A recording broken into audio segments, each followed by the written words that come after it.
Salut à toutes et à tous et bienvenue dans ce nouveau numéro de votre émission hebdomadaire dénommée À vous la parole qui reçoit comme invité Ndak Kwame Lemissa. Dans cet entretien, l'homme aux multiples facettes nous raconte son parcours, dévoile les secrets de l'entrepreneuriat dans le secteur de l'automobile, ses actions en faveur de la jeunesse. Il évoque également avec nous le sacré prix qui lui a été décerné pour son innovation dans le secteur du transport et donne son point de vue sur l'année 2023 qui a été décrétée année de la jeunesse. Présentez-vous à nos téléspectateurs. Je suis M. Kwame Ndak Lemissa. Je suis PDG de International NKL Company.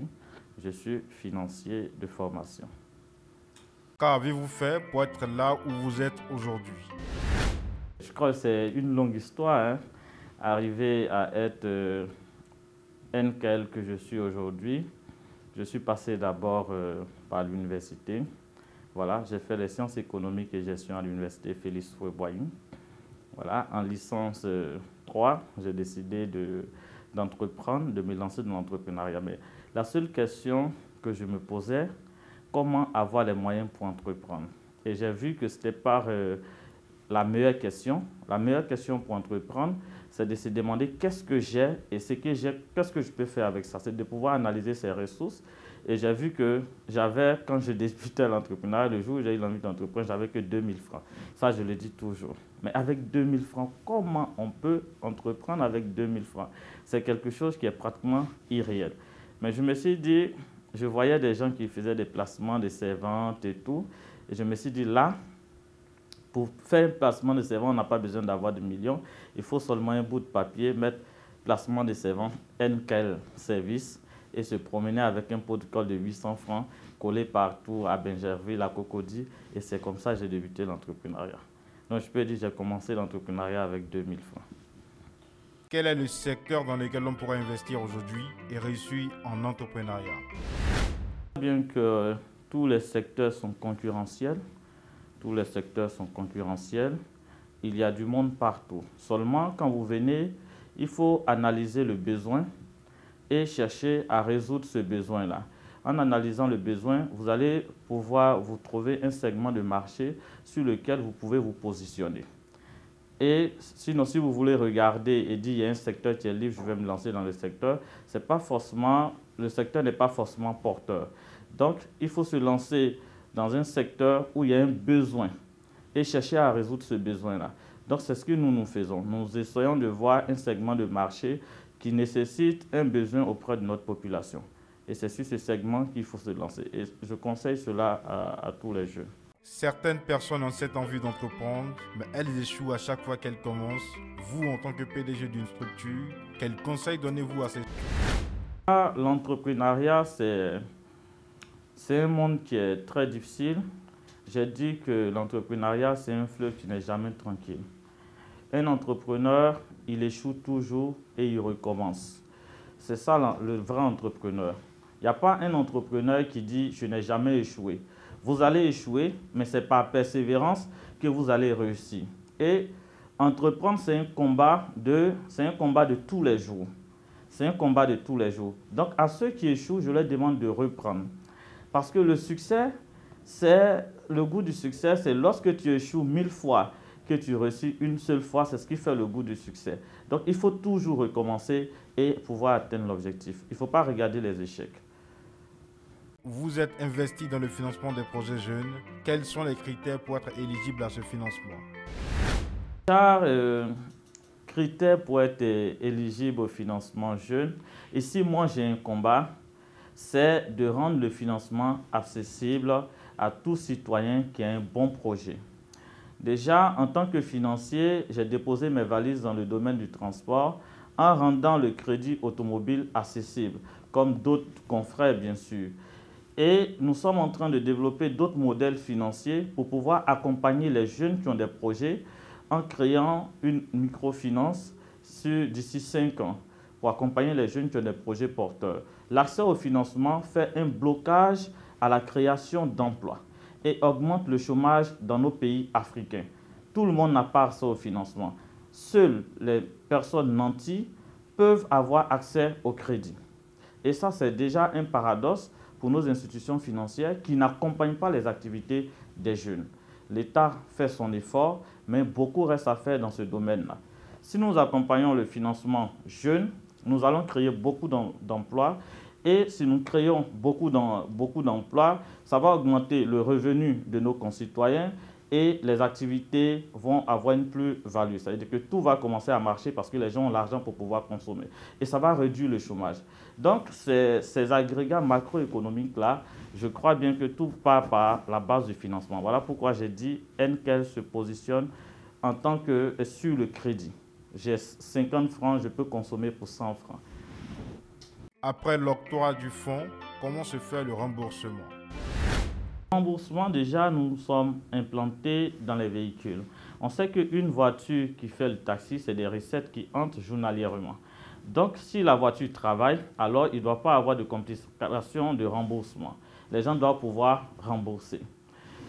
Et pour les autres domaines d'activité tels que la construction, nous avons un nouveau produit qu'on appelle le produit MISOA. Voilà, tel que la construction, nous sommes en train de nous positionner là aussi. Parce que aussi, quelqu'un qui construit une maison, il la met en location, s'il y a des loyers, il pourra faire son remboursement. Donc, c'est de se plancher sur des projets qui génèrent des revenus soit journaliers, soit mensuels, pour ne pas qu'il y ait des problèmes de remboursement. D'accord. L'un de vos objectifs, c'est de contribuer au développement de la Côte d'Ivoire en innovant dans le secteur des transports. Pouvez-vous nous dire les conditions à remplir pour être souscripteur à International NKL Company? Souscrit chez NKL. L'essentiel, vous devez avoir l'envie d'exercer dans le domaine, d'avoir un véhicule dans le transport. Vous venez nous voir, c'est un partenariat où vous apportez une partie, NKL apporte une partie et nous sommes partenaires sur un véhicule qui travaille. Tout le monde a la possibilité, que vous soyez fonctionnaire, étudiant. L'essentiel, c'est d'avoir son apport et une carte d'identité ivoirienne. Après l'acquisition du véhicule, combien de temps dispose l'acquéreur pour solder? Car après l'acquisition, si nous devons regarder l'activité même de transport, il faut 24 mois normalement pour pouvoir solder un véhicule que vous avez acquis à crédit. Mais NKL vous donne 36 mois pour pouvoir solder. On peut dire une année de plus. Les véhicules sont amortissables sur 24 mois. Les 36 mois couvrent la garantie du concessionnaire. Donc nous avons décidé de nous positionner pour nos remboursements sur la garantie du concessionnaire. D'accord. Que fait votre structure lorsqu'un souscripteur prend un véhicule chez vous et s'évanouit dans la nature? C'est très difficile qu'un souscripteur s'évapore dans la nature avec nos véhicules parce que tous les véhicules sont tracés. Nous avons des trackings et nous avons des gens qui suivent les véhicules à la lettre. Nous avons des gens qui sont assis, c'est leur boulot de pouvoir suivre tous nos véhicules qui circulent en ville. Donc, il y a des paramètres qui ne permettent pas aux véhicules de pouvoir sortir soit d'une certaine zone d'Abidjan ou sortir du territoire ivoirien. Quelles sont les procédures judiciaires lorsque le souscripteur peine à payer sa dette? Bien que entreprendre, c'est prendre des risques. Voilà. Et la plus grosse bêtise à faire, c'est de ne pas prendre de risques. Ça, c'est la plus grosse bêtise pour un entrepreneur, c'est de ne pas prendre de risques. Si cela arrive, nous allons prendre les mesures nécessaires avec les différentes assurances qui couvrent les véhicules, de pouvoir rentrer tout simplement dans nos fonds. Peut-on avoir le nombre exact de véhicules que vous avez mis à disposition de vos clients? Puis, NKL a fait deux grandes cérémonies. Il y a une cérémonie où nous avons livré une trentaine de véhicules et la dernière cérémonie, nous avons livré 100 véhicules. Et nous préparons une cérémonie pour une livraison autour de 150 véhicules. Ça doit être pour février au mars déjà. Donc aujourd'hui, notre flotte, nous sommes autour de 150 véhicules. Voilà, la flotte de NKL. Que pensez-vous des mesures prises par l'État de Côte d'Ivoire dans le secteur du transport, à savoir la mise en application du permis à points qui entre en vigueur dès le mois de mars prochain? Le taux de remboursement, je peux dire qu'il est un peu mauvais pour les mois passés. Les 3 premiers mois, quand nous avons fait les livraisons, les gens qui avaient la gestion des véhicules n'arrivaient pas à trouver des chauffeurs vraiment compétents pour pouvoir les permettre de faire le remboursement. Mais au jour d'aujourd'hui, après 6 mois, nous avons vu que les gens ont commencé déjà à 90% payent correctement leur remboursement. Le début était difficile, 3 mois, c'était vraiment difficile, mais maintenant, tout commence à rentrer dans l'ordre avec le paiement. D'accord. Vous avez été lauréat de 2 prix pour l'innovation du secteur des transports. Dites-nous, qu'est-ce qui a joué en votre faveur? L'État a les meilleurs indicateurs pour pouvoir prendre des décisions, pour pouvoir réguler certaines activités et certains secteurs d'activité. Si l'État a pris cette mesure, c'est qu'elle a essayé de mener ces investigations pour le bien-être de la population. Nous sommes acteurs du secteur du transport. Je crois bien que nous ne pouvons pas lutter avec l'État, mais nous devons nous conformer aux décisions qui sont prises pour pouvoir travailler en toute légalité. Parce qu'il va aussi de notre intérêt et de l'intérêt de nos concitoyens. Nous sommes en début d'une nouvelle année. Comment jugez-vous le bilan de vos activités de 2022? Nous sommes lauréats, pour recadrer un peu, nous sommes lauréats aujourd'hui totalement de 5 prix. Voilà. Nous sommes lauréats de 5 prix, 2 prix déjà remportés ici et il y a 2 prix, dernièrement un prix qui est rapporté à Dubaï et un autre prix au Maroc. Voilà, nous sommes lauréats de 5 prix. Ce qui a joué en notre faveur, je crois bien que NKL, nous faisons des cérémonies de livraison groupées où nous pouvons livrer 100 véhicules et c'est aux yeux de toute la Côte d'Ivoire, aux yeux des autorités. Et directement, les gens voient l'impact de notre travail sur... Ils ont vu l'impact de notre travail sur notre société, au fait. Le fait que quand vous partez dans les sociétés qui font les mêmes, concurrentes qui font les mêmes choses que nous, NKL est encore plus souple.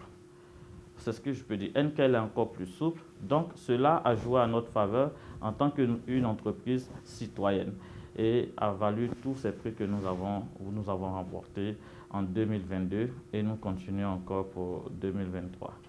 Lors de son adresse à la nation le 31 décembre dernier, le président de la République a décrété 2023 comme l'année de la jeunesse. Qu'est-ce que cela vous inspire? Le plan de NKL est satisfaisant si nous regardons NKL il y a 2 années en arrière. En une année, nous avons pu nous positionner parmi les leaders, sans prétention, parmi les leaders des VTC en Côte d'Ivoire. Et cela s'est fait en une année. C'est vrai que c'est un travail que nous avons fait déjà depuis 2 années en arrière. Nous travaillons sur tous ces projets, mais nous avons pu nous positionner en une année. Et c'est super, c'est satisfaisant. Mais un entrepreneur, il n'est jamais satisfait parce que quand nous regardons hier, nous étions tout petits. Aujourd'hui, ça peut paraître que nous sommes grands, mais quand nous regardons demain, nous ne sommes rien. Donc, nous continuons toujours de travailler et de chercher à nous faire des parts de marché dans beaucoup de secteurs d'activité en dehors du transport. Vous dites vouloir réduire le taux de chômage dans la région ouest africaine. Comment comptez-vous y prendre? Déjà, je trouve que c'est très salutaire et le président de la République, depuis son arrivée au pouvoir, a beaucoup fait pour la jeunesse ivoirienne, mais ce n'est pas vraiment suffisant quand nous voyons cette population qui croît très rapidement et cette population qui est vraiment à 70% jeune. Il faut encore fournir des efforts. Dédier une année entière à la jeunesse, c'est une lueur d'espoir dans le cœur de tous les jeunes, que ce soit les jeunes entrepreneurs, que ce soit les jeunes étudiants, c'est une lueur d'espoir. Nous disons que le président va encore essayer de changer la situation des jeunes, de sorte que le chômage soit vraiment réduit à un niveau concurrentiel avec tous les pays de la sous-région ouest africaine. Je crois bien que c'est très salutaire et ça a été très bien accueilli par la population, par la jeunesse ivoirienne. Votre mot de fin? Le mot de fin pour moi, c'est une Côte d'Ivoire apaisée. Le mot de fin, puisque nous parlons d'entrepreneuriat, c'est de demander aux jeunes de ne pas avoir peur d'entreprendre. Car l'entrepreneuriat, c'est le moteur le plus sûr pour le développement économique et macroéconomique d'un pays. Et nous ne devons pas aller commander de l'emploi, mais nous devons créer de l'emploi pour mettre fin au fléau de chômage de nos frères qui finissent les études et qui sont encore à la maison. Merci. C'est tout pour ce 9e numéro de votre émission hebdomadaire. Nous vous disons merci et à très bientôt pour un prochain numéro.